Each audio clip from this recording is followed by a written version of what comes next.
Assalamualaikum warahmatullahi wabarakatuh. Berikut saya sajikan 5 latihan soal TWK beserta pembahasan CPNS 2024. Bismillahirrahmanirrahim. Soal TWK nomor 1, materi nasionalisme. Globalisasi adalah sebuah istilah yang memiliki hubungan dengan peningkatan keterkaitan antar bangsa dan antar manusia di seluruh dunia melalui perdagangan, investasi, perjalanan, budaya populer, dan bentuk-bentuk interaksi lain. Dengan adanya globalisasi, sangat dimungkinkan banyak terjadinya pertukaran budaya-budaya asing yang ingin masuk ke Indonesia. Dalam hal ini, Pancasila sebagai negara memiliki peranan penting untuk menghadapi tantangan tersebut.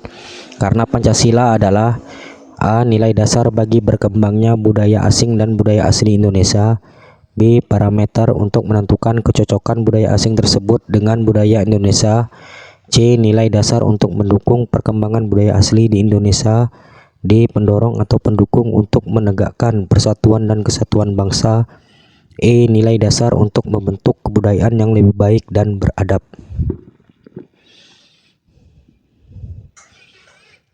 Silakan dijawab teman-teman, opsi A sampai opsi E, kira-kira mana yang jawaban paling benar?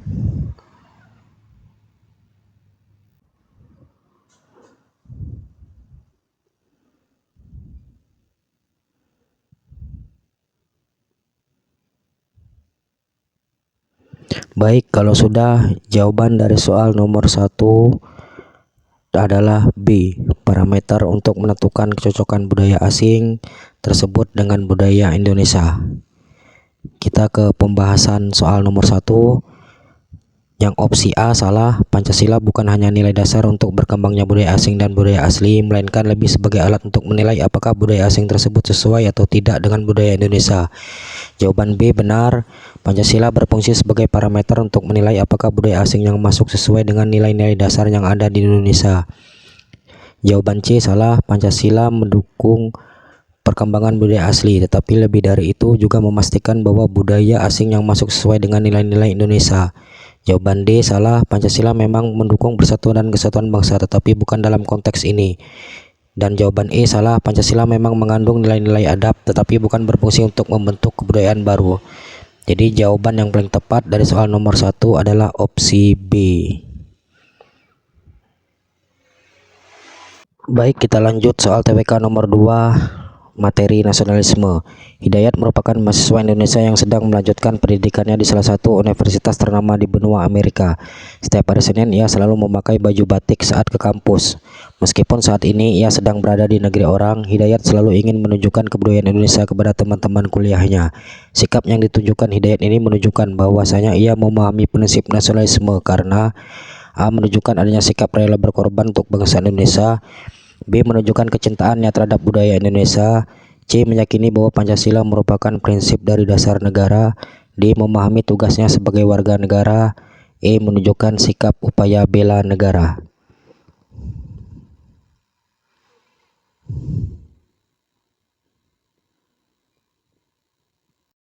Baik, silakan dijawab teman-teman soal TWK nomor 2.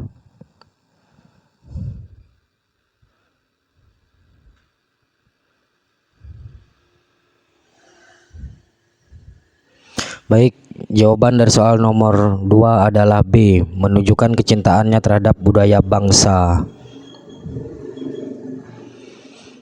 Kita ke pembahasan soal nomor 2. Jawaban A salah. Rela berkorban biasanya melibatkan pengorbanan nyata, bukan sekedar tindakan simbolis. B benar. Memakai batik secara rutin adalah wujud nyata dari kecintaan terhadap budaya bangsa yang merupakan bentuk nasionalisme. Jawaban C salah. Pancasila sebagai negara dasar negara tidak relevan dalam konteks ini.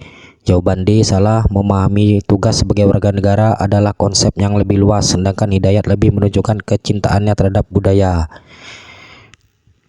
Dan jawaban E salah. Bela negara lebih berkaitan dengan pertahanan fisik, bukan sekedar simbolisasi budaya. Jadi jawaban yang paling tepat dari soal nomor 2 adalah B. Baik, lanjut soal TWK nomor 3, materi bela negara. Sebagai seorang guru di sebuah sekolah di daerah perbatasan, Pak Budi memiliki peran yang sangat penting dalam mengimplementasikan nilai-nilai bela negara dalam profesinya. Apalagi bagi siswi di sekolahnya, nilai-nilai bela negara sangat diperlukan. Dalam konteks ini, tindakan yang diambil oleh Pak Budi dalam menjalankan profesinya sebagai guru di daerah perbatasan merupakan contoh implementasi nilai-nilai bela negara dalam berbagai profesi dengan cara A. Memberikan pelajaran kepada siswa-siswi di sekolahnya termasuk anak-anak dari keluarga kurang mampu di sekitar daerah perbatasan. B. Mengadakan kegiatan ekstrakurikuler yang bertujuan untuk meningkatkan keterampilan dan minat siswa seperti kegiatan pramuka dan seni tradisional daerah. C. Memberikan pembinaan kepada siswa-siswinya tentang nilai-nilai kebangsaan, toleransi, dan gotong royong. D. Mengikuti pelatihan dan workshop tentang penguatan keterampilan mengajar yang diselenggarakan oleh Dinas Pendidikan setempat. E. Menjalankan tugas sebagaimana mestinya sesuai dengan kewajiban. Silakan dijawab teman-teman, mana jawaban yang paling tepat dari soal nomor 3.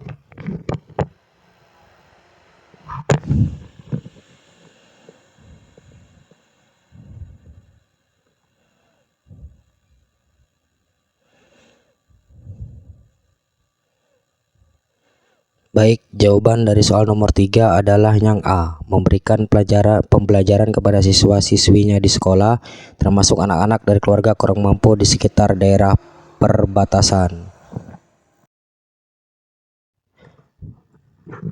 Untuk pembahasannya, memberikan pelajaran kepada siswa-siswi di sekolahnya termasuk anak-anak dari keluarga kurang mampu di sekitar daerah perbatasan merupakan tindakan konkret yang dilakukan Pak Budi dalam menjalankan profesinya sebagai guru di daerah perbatasan. Melalui pembelajaran yang diberikan, Pak Budi aktif berkontribusi dalam meningkatkan akses pendidikan bagi anak-anak dari keluarga kurang mampu di daerah perbatasan. Opsi B tidak tepat. Meskipun kegiatan ekstrakurikuler penting untuk pengembangan siswa, tindakan ini tidak secara khusus terkait dengan implementasi dari nilai-nilai bela negara. Opsi C tidak tepat. Ini adalah langkah yang penting dalam implementasi nilai-nilai bela negara, tetapi jawaban A lebih spesifik dalam konteks memberikan pelayanan pendidikan kepada anak-anak dari keluarga kurang mampu.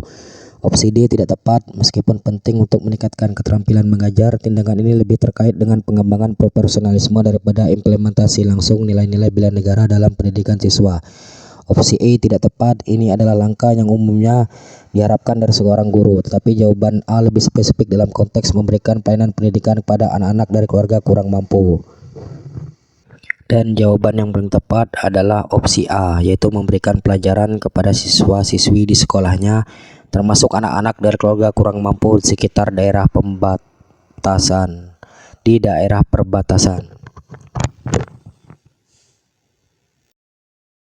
Baik teman-teman, kita lanjut di soal TWK nomor 4, materi pilar negara. Pasal 27 ayat 1 berbunyi, segala warga negara bersamaan kedudukannya di dalam hukum dan pemerintahan dan wajib menjunjung hukum dan pemerintahan itu dengan tidak ada kecualinya. Berikut ini salah satu bentuk implementasi dari Undang-Undang Dasar tersebut dalam kehidupan sehari-hari adalah A. Mematuhi peraturan lalu lintas tanpa terkecuali termasuk pengguna jalan dari berbagai latar belakang. B. Menghindari tindakan korupsi dalam segala bentuk kegiatan sesuai dengan hukum yang berlaku. C. Memberikan perlakuan yang sama terhadap semua orang dalam situasi yang sama tanpa memandang status sosial atau latar belakang. D. Menggunakan bahasa yang tidak merendahkan atau mendiskriminasi kelompok tertentu dalam interaksi sehari-hari. E. Memberikan kesempatan yang sama bagi semua individu untuk mendapatkan akses terhadap pelayanan publik tanpa diskriminasi berdasarkan agama atau kepercayaan. Baik, silakan dipilih jawaban yang paling tepat dari soal TWK nomor 4 ini teman-teman.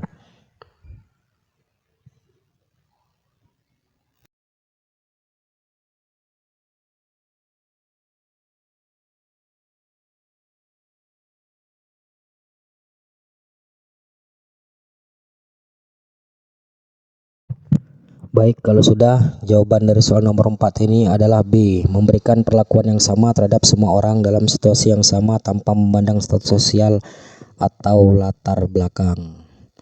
Pembahasan dari soal TWK nomor 4 ini adalah Pasal 27 ayat 1 Undang-Undang Dasar 1945 menegaskan segala warga negara bersamaan kedudukannya di dalam hukum dan pemerintahan. serta wajib menjunjung hukum dan pemerintahan itu tanpa kecualinya. Implementasi dari pasal ini dalam kehidupan sehari-hari adalah memberikan perlakuan yang sama kepada semua orang dalam situasi yang sama, tanpa memandang status sosial atau latar belakang. Ini berarti setiap individu memiliki hak sama di mata hukum dan pemerintahan. Memberikan perlakuan yang adil bagi semua orang adalah prinsip dasar dalam menjaga keadilan sosial dan menghindari diskriminasi.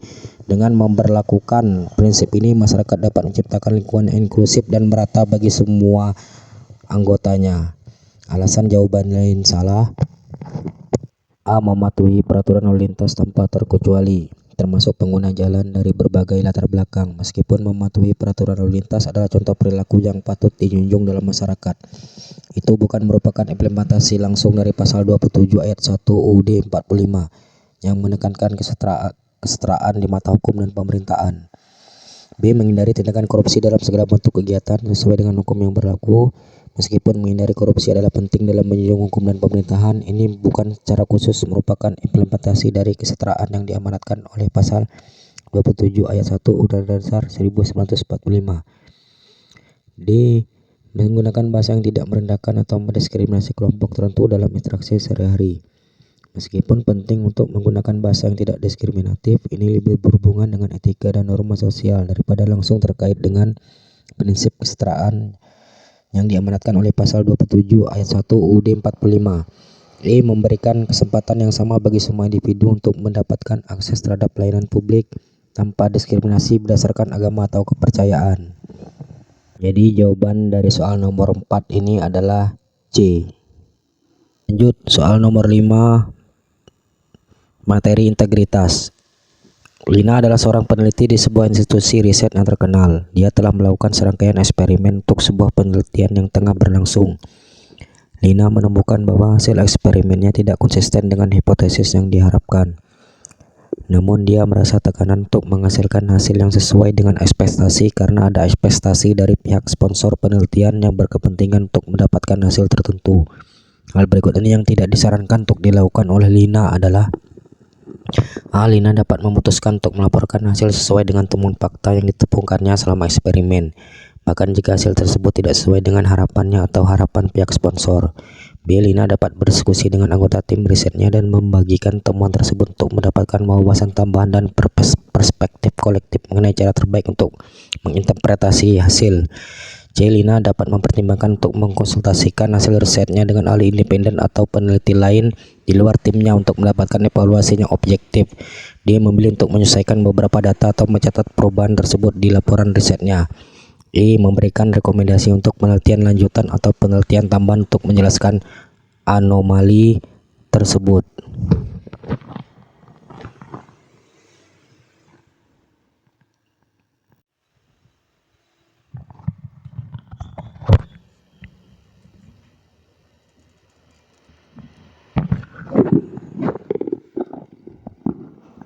Jadi jawaban dari soal nomor 5 adalah D. Memilih untuk menyesuaikan beberapa data atau mencatat perubahan tersebut di laporan risetnya.